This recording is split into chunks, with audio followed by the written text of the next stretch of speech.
Because if we look at it, what is decision-making? Decision-making means directing our attention to the consequences of a choice, to our feelings, to our values, and making a decision. But if all these have been laid out under the hats, the decision has actually designed itself. So when you come to the end, the decision is very often self-evident. Last year in England, there was a write-up on the 6 hats in the Financial Times, and the following week I had a letter from a fellow who said he was in the country with his wife and they couldn't decide whether to buy this particular house or not. And they'd been arguing about it for 2 or 3 hours. He then said to his wife, let's try that 6 hats thing I read about in the paper last week. And they tried it. He said within 3 minutes they had a decision. In other words, laying things out clearly, rather like laying out a roadmap, the decision is often self-evident. So blue hat at the beginning, blue hat at the end. In between, it will vary with what is being done.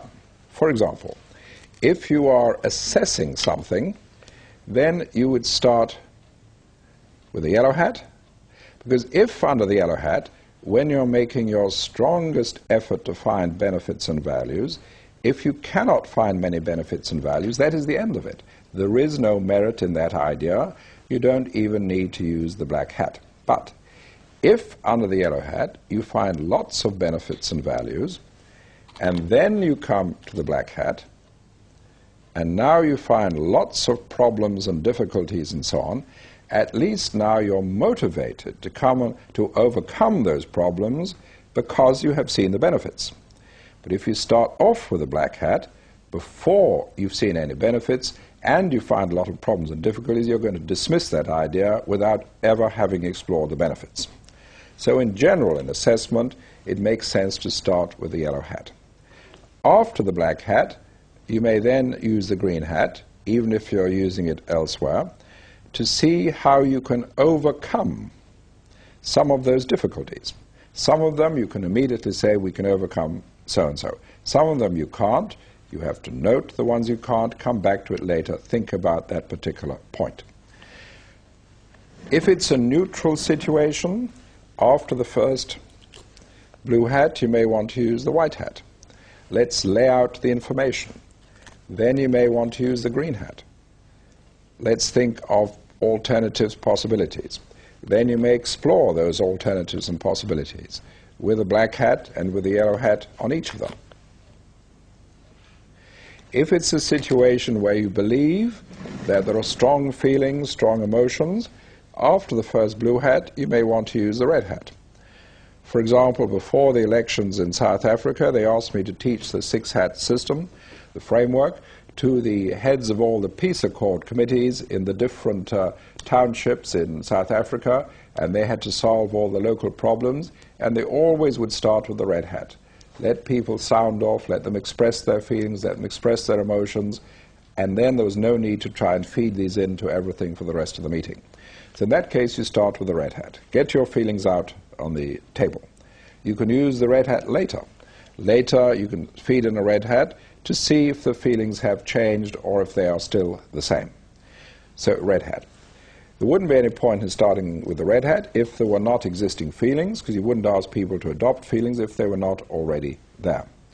Also, in a few cultures, there's a danger that if you start with the red hat and the senior person, teacher or boss, expresses his or her feeling, there's a danger that everyone may just try and agree with that feeling. In that case, don't start with the red hat. Towards the end of the thinking, you would, of course, have your blue hat at the end. And usually, if any sort of action or suggestion is made, at some point you would want the black hat. What are the dangers? What are the risks? What is the downside? After the black hat, you may also insert a red hat. Now, if the black hat says that's a bad idea, but the red hat says, I still like it, that doesn't mean that you're going to override the black hat. What it means is you may dismiss that particular way of carrying out the idea, but say, but I still like the fundamental idea, in which case you go back to the beginning and try to design a better way of using that idea. even at the end, after your final blue hat, which is your conclusion hat, you may also put in a red hat. The red hat says, what do we feel about our thinking? What do we feel about our thinking on that subject? Are we happy with it? Do we feel we're still uncertain? Do we feel we didn't do it justice? And so on. So the red hat is permission, legitimacy to express feelings, emotions, and so on. Now, of course, those will vary with different cultures. If in Japan someone says, I'm not totally happy with your idea, that means that person thinks it's the worst idea they've ever heard. In other cultures, unless you say that's the lousiest idea you've ever heard, people think you quite like it. So the level at which emotions are pitched will vary from culture to culture. But the red hat gives you permission to express your feelings, your intuition. So what I've been talking about is a very simple tool, a very simple framework,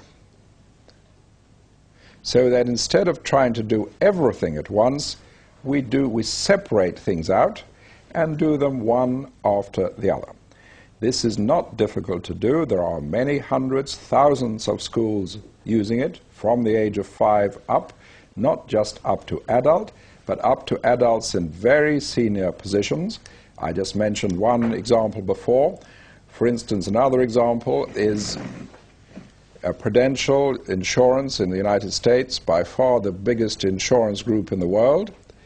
And at one time, their chief executive, Ron Barbara, and he used to use the 6 hats all the time. At any meeting, he said, this is the best way of getting the best value of the thinking of the people involved. So we're looking at right up to senior adults. Very good in conflict situations. In South Africa, the Sowetan newspaper, which is the biggest black newspaper in Africa, I think, they could never get agreement at editorial board level. They adopted the hat principle. Now they use it at every meeting. In Paris, France, every month there's a meeting between the farmers who grow the vegetables and the people who sell them at the market in Paris. These were always very acrimonious adversarial meetings. The farmers used to accuse the marketers of not getting a good enough price. The marketers used to accuse the farmers of not producing good enough quality. Someone introduced the hats. They had the best meeting they've ever had. Now they use that framework for all their meetings. One time in Florida, Apple Computer had a meeting which apparently was in total chaos. They introduced the hats, made sense, and got a very valuable meeting. So we're looking at a very simple, very usable framework. Now, the point which I want to emphasize is this does not mean that our traditional argument system is bad any more than the front left wheel of a car is bad. It is excellent, but by itself it is not sufficient. It is not sufficient. I don't have to say that's a bad wheel in order to say we need other wheels as well. Now, what the 6 hats framework does is that instead of argument, instead of just drift, instead of confusion, instead of trying to do everything at once, we can have parallel thinking. The fact that the hats have colors on our hats is only a mental framework which enables us to do it. There's nothing magic about it, but if you said, let's have critical thinking or let's have positive thinking, creative, very weak. The framework of the hats makes it much more direct, much more tangible, sticks in the mind. And as I say, it's usable literally from 5-year-olds up to adults in very senior positions. That's why around the world, in different countries, different schools, many teachers, both primary and secondary, are now using the hat system. For instance, at Singapore, there's 2 people who run a school for thinking there on Saturday mornings, and they found that these were youngsters, about 8 or 9, and they'd asked them to write on a particular subject in the beginning. And the youngsters would write 2 lines on the subject.